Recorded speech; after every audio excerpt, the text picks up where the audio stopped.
अंजू के बाद एक और लड़की का मामला सामने आया है जो कि नाबालिग है और पाकिस्तान जाने की तैयारी कर रही थी। हम इस वक्त मौजूद हैं एयरपोर्ट थाने में और हमारे साथ डीसीपी ज्ञानचंद जी हैं, उनसे बात करेंगे। सर, क्या पूरा मामला था? पहले कुछ और बताया गया, बाद में कुछ और निकला। हाँ, सुबह एयरपोर्ट से ये सीआई साहब से मैसेज आया कि लड़की जो कि अपना नाम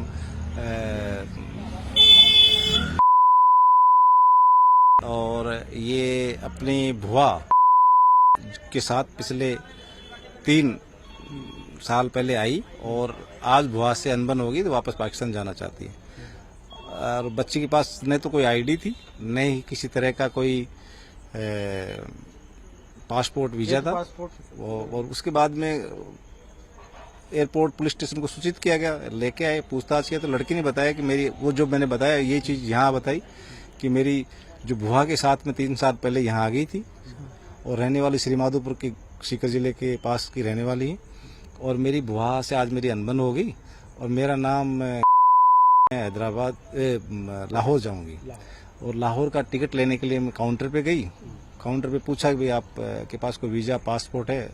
वो नहीं है तो मेरे को यहाँ लेके आ गई। फिर बिल्कुल तसल्ली दे के हमारे एसीपी चिरंजीव लाल जी और एसएचओ ने और मैंने गहनता से पूछताछ की और धीरे धीरे इसके बारे में पता किया, कहाँ से स्टडी शुरू की, क्या किया, उसके बारे में हमने फैक्ट्स जुटाना शुरू किया। वेरीफाई हुआ ये बच्ची रहने वाली श्री माधोपुर के पास की सीकर जिले की है और चौमू में 12th क्लास पास किया है और इंस्टाग्राम पे इसकी एक दोस्ती हुई और दोस्ती में उसने अपना कन्वर्सन शुरू कर दिया और इंस्टाग्राम के दोस्त असलम लाहौरी से ये उनकी जो बातचीत हुई उसके मुताबिक ये उसके मिलने के लिए आज एयरपोर्ट आई और एयरपोर्ट से लाहौर की टिकट प्राप्त करने के लिए गई तो उसको ये किया। अच्छा, ये बच्ची नाबालिग है, कब से संपर्क में थी लाहौरी? ये करीब 1 साल से अपना संपर्क होना बताती, बाकी तो इसका डिटेल लेंगे तब पता लगेगी। और 1 साल से इनके आपस में इंस्टाग्राम पे चैटिंग। असलम लाहौरी के बारे में कोई जानकारी हाथ लगी? नहीं, अभी तक तो उसका एक प्रोफाइल चेक कर रहे हैं, अभी हमारे पास डिटेल्स आई नहीं क्योंकि वो अभी मंगवाएंगे इंस्टाग्राम से तो पता लगेगा। परिवार से बातचीत हो पाई? हाँ, परिवार से बातचीत हुई, परिवार के इसकी बहन और इसके भाई कजिन वगैरह से बातचीत हुई हमारी। यहाँ एयरपोर्ट तक किसके साथ वो पहुंची थी? एयरपोर्ट पे ये सुबह वहाँ से बस में बैठी, बस में बैठने के बाद में 2 ये क्योंकि जयपुर आज पहली बार आई है, 2 लड़के को कहा कि भाई मुझे एयरपोर्ट जाना है, किधर जाएंगे? तो एयरपोर्ट बस से उतरी, बस स्टैंड से ये ऑटो में बैठ के एयरपोर्ट पे वो बच्चे इनको छोड़ने के लिए आए थे। और क्या पता लग पाया कौन लोग थे वो जो छोड़ने? हाँ, नहीं, वो हमारे उसमें थे, उनको वेरीफाई कर लिया। वो अगरबत्ती बेचने का काम करते हैं और वो उनके परिवारजनों से संपर्क हो गया और उनको तस्दीक भी कर लिया। क्या जो बच्ची है जो जाने की कोशिश कर रही थी उसका परिवार आर्मी से रिलेटेड है? हाँ, उसके फादर आर्मी में हैं। तो लगता है सर इस तरह का कोई एक रैकेट ट्रैप करने की कोशिश? अभी तक तो हमें क्योंकि ऐसा इस तरह के तथ्य मिले नहीं, इस पे हम आगे भी जांच जारी रखेंगे। सर, लगातार इस तरह की घटनाएं आ रही हैं। एक अंजू की घटना आई, सीमा हैदर की घटना हो गई, अब एक नाबालिग बच्ची भी तैयारी कर रही है। यूथ है, सोशल मीडिया पे एक्टिव रहता है, किससे दोस्ती हो जाए ये अलग अलग चीजें, किसको क्या पसंद आए ये सोशल मीडिया पे। तो मैं तो ये कहना चाहूँगी सोशल मीडिया पे अपनी इन्फॉर्मेशन शेयर करने से पहले और अपने जो प्रोफाइल है उसके बारे में बताने से पहले आप फैक्ट चेक करें, उसकी असलियत पता करें। अभी वो जो असलम बता रहा है वो लड़का पाकिस्तान का है भी नहीं भी है ये भी पता नहीं है, वो कहाँ का है, वो कौन है, कैसा है, उसके बारे में किए बिना आप अपने साथ उससे कन्वर्सेशन शुरू करते हैं, उसे मिलने चले गए तो इस तरह का बच्चों से किसी भी तरह का हादसा हो सकता है। तो मैं पेरेंट्स से भी अपील करना चाहूँगा कि जिनके बच्चे सोशल मीडिया अकाउंट्स हैंडल करते हैं या वो ऑपरेट करते हैं वो उन पे निगरानी रखें कि कोई बच्चा इस तरह के कोई किसी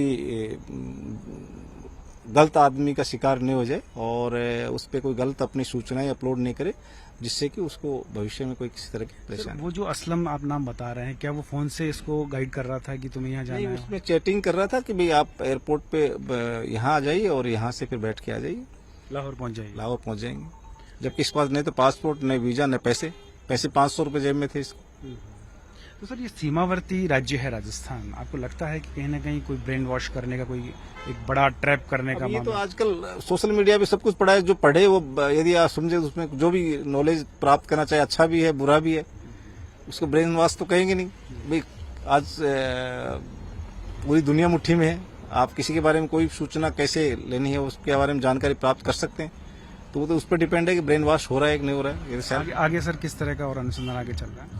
बस अभी तो उसके जो सोशल मीडिया अकाउंट हम चेक कर रहे हैं, बंद कर दो, बंद कर दो।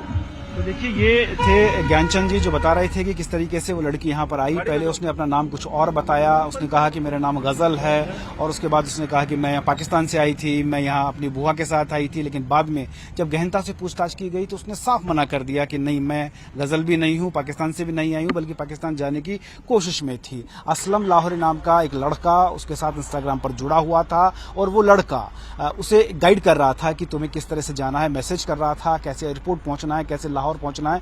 लेकिन चूंकि नाबालिग बच्ची है, सिर्फ 12th क्लास पास किया है, ऐसे में बहुत ज्यादा उन्हें जानकारी नहीं थी। जैसा कि बताया पुलिस ने कि वो पहली बार जयपुर आई थी, तो अंदाजा लगाया जा सकता है कि जो गांव से पहली बार निकला हो, शहर में पहुंचा हो, तो यहां आकर के चूंकि वो एयरपोर्ट भी नहीं जानती थी, इसलिए दो लड़कों के संपर्क में जो अगरबत्ती बेचते हैं वो उसे एयरपोर्ट तक लेकर आए। उसके बाद सीआईएसएफ ने उससे पूछताछ शुरू कर दी। सीआईएसएफ ने पूछताछ की, पुलिस के पास लेकर आए, पुलिस ने अनुसंधान किया, 2 कहानियां निकल कर आई, और जो अंतिम कहानी निकल कर आई अनुसंधान में वो ये आया कि वो यहीं की रहने वाली है, अंजू की तर्ज पर बाहर जाने की कोशिश में थी। असलम लाहौरी के चक्कर में वो आ गई थी। असलम लाहौरी उसका ब्रेन वॉश करने में लगा था। असलम लाहौरी जो था वो उसे इंस्टाग्राम पर जुड़ गया था, और इंस्टाग्राम के जरिए ही वह उसको बार बार बरगलाने की कोशिश कर रहा था। कैसे जाना है, कैसे पहुंचना है, कैसे एयरपोर्ट पहुंचना है, और लाहौर तक का उसने पूरा मंसूबा बना लिया था। लेकिन राजस्थान पुलिस ने उसके मंसूबों पर अब पानी फेर दिया है। बच्ची के घर वालों को बुला लिया गया है, उनसे पूछताछ की जा रही है। बच्ची से भी पूछताछ की गई है, नाबालिग है और 12वीं क्लास में पढ़ती है। चूंकि उसके पिता जो हैं वो आर्मी में हैं, लिहाजा इस बात से भी इनकार नहीं किया जा सकता है कि कोई ट्रैप का बड़ा खेल पाकिस्तान की तरफ से चल रहा हो, कोई बड़ी साजिश चल रही हो जो नाकामयाब हो गई है।